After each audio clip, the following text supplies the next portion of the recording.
ಎಲ್ಲರಿಗೂ ನಮಸ್ಕಾರ. ನನ್ನ ಹೆಸರು ಲಕ್ಷ್ಮೀ ಕೇದಾರ ರೇಡೆಕರ್. ನಾನು 10ನೇ ತರಗತಿಯಲ್ಲಿ ಓದುತ್ತಿದ್ದು ಸರ್ಕಾರಿ ಪ್ರೌಢಶಾಲೆ ಬೆಂಚಿಯಲ್ಲಿ ಓದುತ್ತಿದ್ದೇನೆ. ಇವತ್ತೇನಪ್ಪ ಅಂದ್ರೆ ಮಕ್ಕಳ ಹಕ್ಕುಗಳ ಬಗ್ಗೆ ನನಗೆ ಗೊತ್ತಿರೋಷ್ಟು ನಿಮ್ಮ ಮುಂದೆ ನಾನು ವ್ಯಕ್ತಪಡಿಸಾಕ ಬಂದೇನಿ. ಮೊದಲನೇದಾಗಿ ಮಕ್ಕಳ ಹಕ್ಕುಗಳ ಬಗ್ಗೆ ಇದು ಹೆಂಗ ಎದಕ್ಕೆ ಜಾರಿ ತಂದ್ರ ಇದ್ರ ಹಿನ್ನೆಲೆ ಏನ ಅಂತ ತಿಳ್ಕೊಳ್ಳೋಣ. ನಾವು ಮೊದಲು ಒಂದೊಂದು ದೇಶದೊಳಗೆ ನೋಡ್ರಿ, ಮಕ್ಕಳಿಗೆ ಪೌಷ್ಟಿಕ ಆಹಾರವಿಲ್ಲದೆ ನಾನಾ ರೋಗಗಳಿಗೆ ಈಡಾಗ್ತಾ ಇದ್ದಾರೆ. ಶಿಕ್ಷಣದ ವಂಚನೆಯಿಂದ ಈಡಾಗ್ತದ್ರ, ಬಲವಂತದಿಂದ ದುಡಿಮೆ ಮಾಡಿಸ್ಕೊಳತ್ತಾರ. ಅದಕ್ಕಾಗಿ ಈ ಮಕ್ಕಳ ಹಕ್ಕುಗಳು ಅನ್ನುವಂಥ ಕಾಯ್ದೆನ ಜಾರಿಗೆ ತಂದಾರ.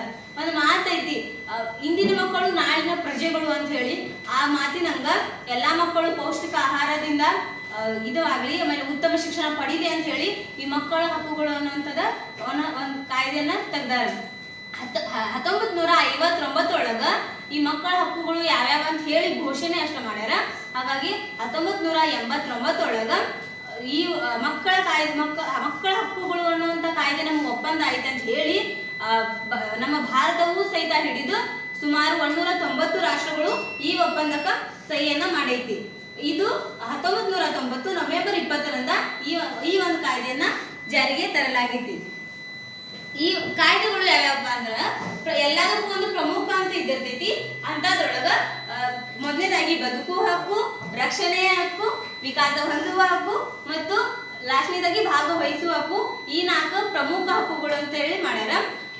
ಬದುಕುವ ಹಕ್ಕು ಏನಪ್ಪಾ ಅಂತಂದ್ರ ಒಂದು ಮಗು ಪ್ರತಿಯೊಂದು ಮಗು ಜನ್ಮ ಹೊಂದುವ ಹಕ್ಕು ಅಂದ್ರೆ ಜೀವಿಸುವ ಹಕ್ಕು, ತನ್ನ ಹೆಸರನ್ನು ಪಡೆಯುವ ಹಕ್ಕು, ಪೌಷ್ಟಿಕ ಆಹಾರವನ್ನು ಪಡೆಯುವ ಹಕ್ಕು, ತನ್ನ ಆರೋಗ್ಯವನ್ನು ಉತ್ತಮ ರೀತಿಯಿಂದ ನೋಡಿಕೊಳ್ಳುವ ಹಕ್ಕು ಮತ್ತು ತಾನು ಒಂದು ದೇಶದ ಪ್ರಜೆ ಅಂತ ಹೇಳಿ ಗುರುತಿಸಿಕೊಳ್ಳುವಂತ ಹಕ್ಕುಗಳು ಈ ಒಂದು ಬದುಕುವ ಹಕ್ಕು ಒಳಗೆ ಬರ್ತೈತಿ.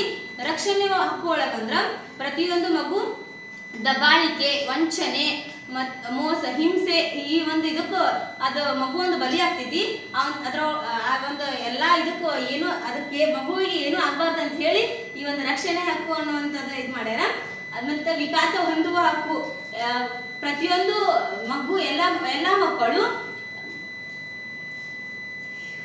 ಪಡೀಲಿ ಅಂತ ಹೇಳಿ. ಆಮೇಲೆ ವಿರಾಮ, ಉತ್ತಮ ಶಿಕ್ಷಣ, ವಿರಾಮ, ಸಾಂಸ್ಕೃತಿಕ ಚಟುವಟಿಕೆಗಳಲ್ಲಿ ಅವಕಾಶ ದೊರಕಲಿ ಅಂತ ಹೇಳಿ ಈ ವಿಕಾಸ ಹೊಂದುವ ಹಕ್ಕು ಅನ್ನೋದೊಂದು ಇದು ಮಾಡ್ಯಾರ. ಆಮೇಲೆ ಲಾಸ್ಟ್ ಭಾಗವಹಿಸುವ ಹಕ್ಕು. ಇಲ್ಲೇ ಉದಾಹರಣೆ ತಗೊಳ್ಳಿ, ನಾ ಈಗ ಭಾಷಣ ಮಾಡತ್ತೇನಂದ್ರೆ ಒಂದು ಇದ್ರೊಳಗೆ ಭಾಗವಹಿಸ್ತೇನೆ ಅಂತ ಹೇಳಿ ಎಲ್ಲಾ ಮಕ್ಕಳ ಒಂದು ಮಗುವಿನ ಚಿಂತನೆ, ವಿಚಾರ ಮಾಡುವ ಯೋಚನೆ ಎಲ್ಲ ಒಂದು ವ್ಯಕ್ತಪಡಿಸ್ಲಿ ಅಂತ ಹೇಳಿ ಭಾಗವಹಿಸುವಂತ ಒಂದು ಹಕ್ಕನ್ನ ಇದು ಮಾಡ್ಯಾರ. ಈ ಎಲ್ಲಾ ಹಕ್ಕುಗಳು ನಮಗೋಸ್ಕರ ಮಾಡ್ಯಾರ. ಮಗು ಅಂದ್ರ 18 ವರ್ಷದ ಒಳಪಟ್ಟಿರ್ತೈತಿ. ಮತ್ತ 34 ಅಲ್ಲ, 18 ವರ್ಷದೊಳಗೆ 18 ವಯಸ್ಸಿನ ಒಳಗೆ ಇದು ಇರುವಂತ ಇದಕ್ಕ ಮಕ್ಕಳು ಅಂತ ಹೇಳಿ ಕರೀತಾರ. ಈ ಎಲ್ಲಾ ಹಕ್ಕುಗಳು ತೆಗ್ದಾರ. ಅದೇ ರೀತಿ ಆ ಹಕ್ಕುಗಳನ್ನು ನಾವು ಸಹಿತ ಉಪಯೋಗ ಮಾಡ್ಕೊಂತ ನಮ್ಮ ದೇಶವನ್ನು ಉಜ್ವಲ ಮಾಡೋಣ ಅಂತ ಹೇಳಿ ನನ್ನ ಈ ಚಿಕ್ಕ ಭಾಷೆಯನ್ನು ಮುಗಿಸ್ತೇನೆ. ಧನ್ಯವಾದ.